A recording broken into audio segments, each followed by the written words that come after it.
जितने भी साधक हैं बहुत ध्यान से इस सत्संग को सुनेंगे। निश्चित मानिए आपको साधना में बहुत लाभ मिलेगा। देखिए, इस मनुष्य जन्म में हमारी बहुत सी इच्छाएं, बहुत सी कामनाएं जो जन्म से लेकर मृत्यु तक हमारा पीछा नहीं छोड़ती और आगे कामनाएं चलती रहती हैं। और पीछे जो पूर्व में हम कामनाएं करते थे वो सब स्वप्न सी लगती हैं। जैसे अभी आप जब अपने पूर्व बाल्यकाल की जो आपकी जैसा मन था, जैसी बुद्धि थी, जैसे विचार थे, जैसा चिंतन था, जो जो आपकी कामनाएं थी वो सब अब झूठी लगती। इसी प्रकार जो अभी आपकी कामनाएं, इच्छाएं हैं, जो मन और बुद्धि के संकल्प विकल्प हैं, ये वृद्धावस्था में आपको सब झूठे लगेंगे। क्यों? क्योंकि हमारा मन, बुद्धि, चित्त और अहंकार ये सब परिवर्तित होते रहता है। सब कुछ परिवर्तित होता रहता है और हम वही के वही रहते हैं। शरीर तो बदलता ही है। जैसे बाल्यकाल में जो हमारा शरीर था, युवावस्था में जो हमारा शरीर है और वृद्धावस्था में जो शरीर हो जाएगा, इसका तो परिवर्तन हमें दिख रहा है। लेकिन हमारा मन, हमारी बुद्धि भी बदलती रहती है, उसका भी परिवर्तन होता रहता है। जब आपका अंतःकरण शुद्ध होगा, आपका भजन बढ़ेगा, अध्यात्म बल बढ़ेगा, तब आप देख पाएंगे कि ये सब परिवर्तनशील है। आप ध्यान देना, हम कामना करते तो हैं, लेकिन अगर हमारी कामना पूर्ण हो जाए तो आप देखेंगे कि फिर हमें दूसरी कामना करने की भी आदत लग जाती है। कभी भी हमारी कामनाएं शांत नहीं होती। आप देखना इस मन के संकल्प विकल्प को, कभी भी ये मन शांत नहीं रहता। अब आप ध्यान देकर सुने, हम कामनाओं में फंसकर ही भगवान को भूले हुए हैं। हमारा सुख चैन छीनने वाली ये कामना ही होती है। और एक बात ध्यान देना, जिस वस्तु की तुम्हें जितनी ज़्यादा अभिलाषा होगी भीतर से कि ये हमें मिलना ही चाहिए, इसके बगैर हम रह नहीं सकते, तो आप देखना वो वस्तु उतना ही आपसे दूर भागेगी। ये प्रकृति का नियम है।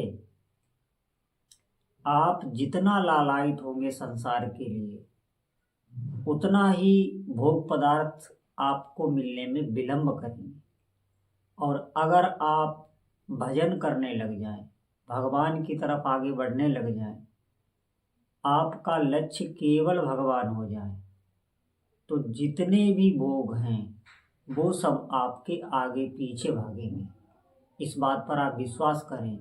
जिस वस्तु की चित्त में अधिक अभिलाषा होती है वो वस्तु मिलने में विलंब होता है, हमेशा ही विलंब होता है।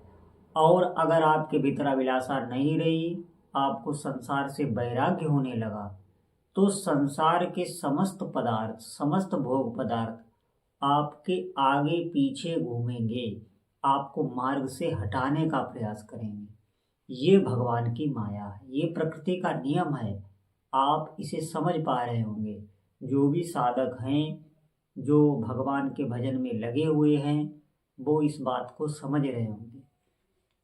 जब आप भोगों की तरफ पीठ करके भगवान की तरफ चलते हैं तो आपके पीछे नई नई माया फेंकी जाती है, जिससे कि आप मार्ग में, आपको पहली बात तो ध्यान यहाँ पर ये देना है, आपका मार्ग नहीं रोका जाता है। आप ये न समझें कि माया बाधा देती है।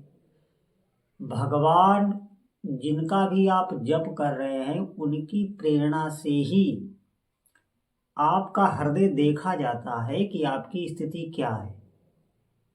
आपकी सही सही जांच होती है।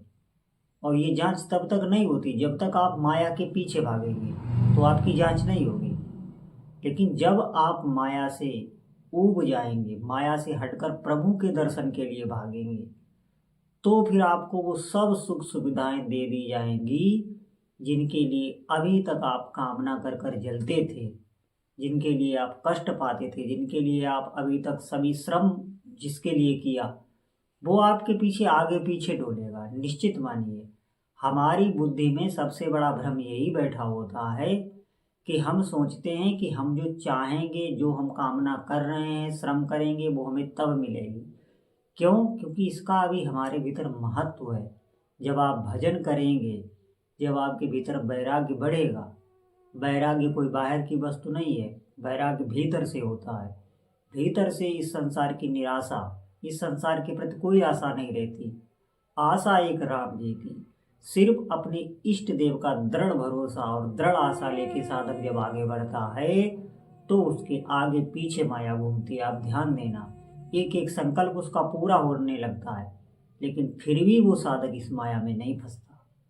वो अपने इष्ट की ओर आगे बढ़ता है और अपने प्रभु का दर्शन पाता है। इसलिए साधक इस बात पर ध्यान दें, माया की तरफ अगर आप भागेंगे तो माया आपसे दूर भागेगी, और आप अगर मायाधीश की तरफ भागेंगे तो माया आपके पीछे भागेगी। ये बहुत रहस्य की बात है, इसे समझना होगा। इसीलिए भगवान के नाम को आप पकड़ें, अपने प्रभु के नाम को पकड़ें और उसका रटन कीजिए, उसका जपन कीजिए अधिक से अधिक। जिह्वा से उस नाम को बार बार दोहराइए, बार बार उसकी आवृत्ति कीजिए, तो प्रभु आपसे दूर नहीं है, आपको अनुभव में नहीं आएगा अभी। जैसे आप ध्यान दें, जैसे आप कोई स्वादिष्ट पदार्थ पाएं और साथ में बातचीत भी करते रहें, इधर उधर बहुत लोगों के साथ बीच में बैठकर आप कोई स्वादिष्ट व्यंजन पाएं और अपने मन को इधर उधर बातों में और उलझाए रखें, तो आप देखेंगे उस व्यंजन का आपको स्वाद वैसा नहीं मिलेगा जैसा आप एकांत में बैठकर जब उसको ग्रहण करेंगे। फिर उसमें जो स्वाद आएगा वो आपको वहाँ पर स्वाद नहीं आएगा कि आप भीड़ में बैठे सब बातचीत कर रहे हैं। ध्यान दें इस बात पर, ये रहस्य की बात है। इसी प्रकार भजन है। भजन जब आप एकांत में एकाग्र चित्त से करते हैं तो बहुत जल्दी भाव बनने लगते हैं, साधक की आंखों में आंसू आने लगते हैं, शरीर में एक सिहरन होने लगती है, रोमावली खड़े होने लगती है। ये सब संकेत होते हैं कि आपका मन जप में लग रहा है। आप ध्यान दें, स्वाद भी तभी मिलता है।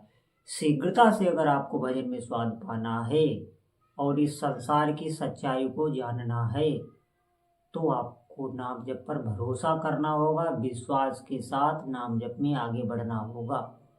नहीं तो ये भूल हमसे कई जन्मों से होती आ रही है। हम विश्वास ही तो नहीं कर पाए, तभी तो हमसे भजन नहीं बना। नहीं तो आज तक हमारी ये स्थिति ना होती। जो सुख दुख के थपेड़े झेल रहे हैं, घूम रहे हैं संसार चक्र में, ये हमारी हालत ना होती अगर हमने भजन किया होता। ये बात ध्यान दें, हम विश्वास ही नहीं कर पाए। हम विश्वास भोगों में कर पाए, पदार्थों में कर पाए, जो अभी तक हम भोगते रहे। आप एक बार भजन में विश्वास कीजिए, अपने इष्ट देव के नाम में विश्वास कीजिए, नाम का स्वाद लेने की कोशिश कीजिए। अधिक से अधिक चलते फिरते समय मिले उस समय तो जाप कीजिए ही, लेकिन एकांत में बैठकर भी जाप कीजिए तो आपको स्वाद लगने लगेगा। स्वाद आपको तभी आएगा जब पूरी चित्तवृत्ति आपके नाम में होगी, नाम जप में होगी। आप नाम जप कर रहे हैं जीभ से, उसको श्रवण भी कर रहे हैं, उसका ध्यान भी आपका हो रहा है, तो बहुत शीघ्रता से स्वाद आने लगता है। ये साधक ध्यान दें, हम इस बात पर ध्यान नहीं देते। हम नाम जप करते हैं लेकिन एक संख्या, एक खाना पूर्ति की तरह उस पर चित्त नहीं जोड़ पाते। चित्त हमारा इधर उधर घूमा करता है। अगर आपको शीघ्रता से लाभ चाहिए तो चित्त भी लगाना होगा।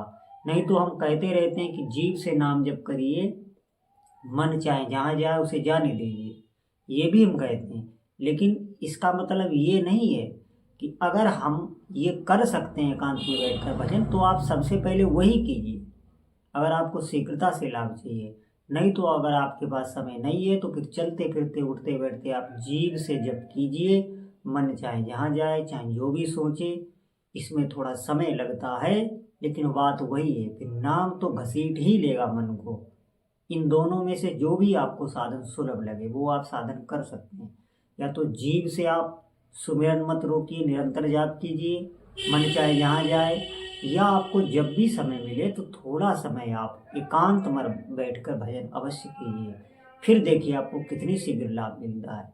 तो सभी साधकों से प्रार्थना है, अधिक से अधिक भगवान नाम जप करें। बोलो जय जय श्री